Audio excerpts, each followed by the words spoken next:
सबसे पहली नवरात्रि का व्रत किसने किया? उत्तर दीजिए।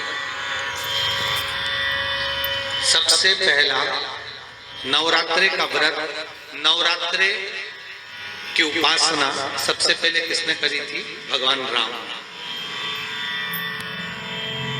अश्विन के नवरात्रि में भगवान राम ने 9 दिन तक कलश की स्थापना कर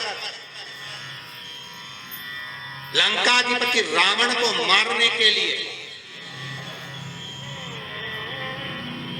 मां जगत जननी की आराधना की।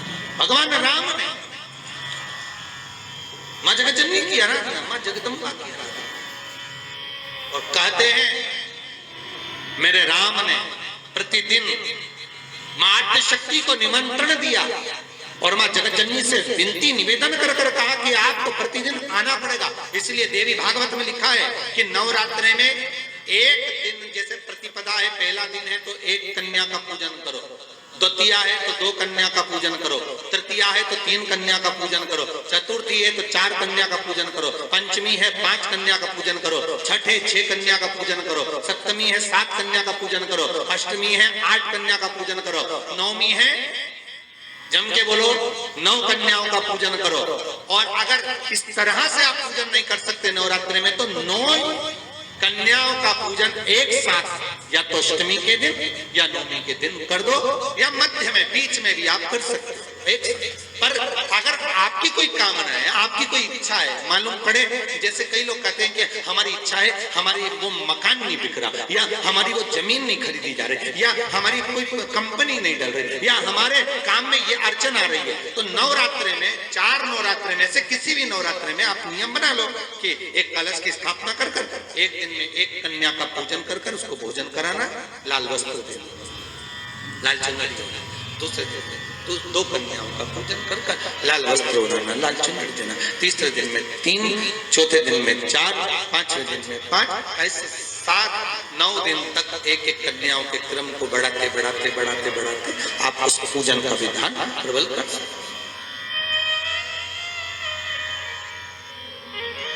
आज किसी का फोन था सुबह, तो कोई कह रहे थे कि हमें गुरुजी से बात कराओ, तो समीर जी ने बताया कि फोन आया था और वो बोल रहे थे कि हमें नवरात्रि में अगर मान लो कोई साधना करना हो तो कौन सी साधना करना चाहिए, हम किसकी आराधना करें, हम 9 दिन तक किसकी साधना करें।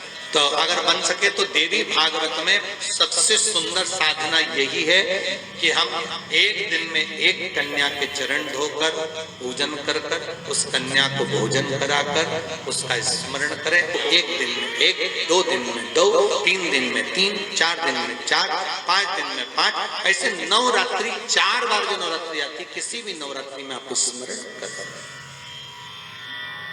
उसका फल मिलेगा।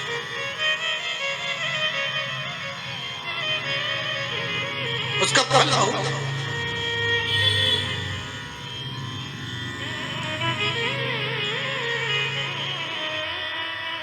जैसे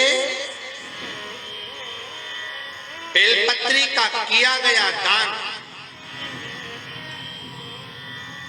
छिन्न नहीं माना गया। किस चीज का दान? जम के बोलिए जरा।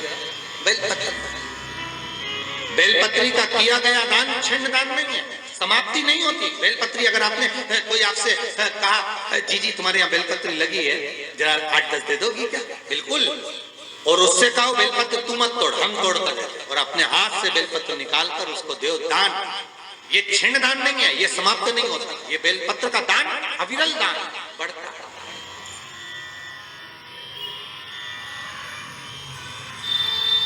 सुख का दान ये छिन्न होने वाला है। अभी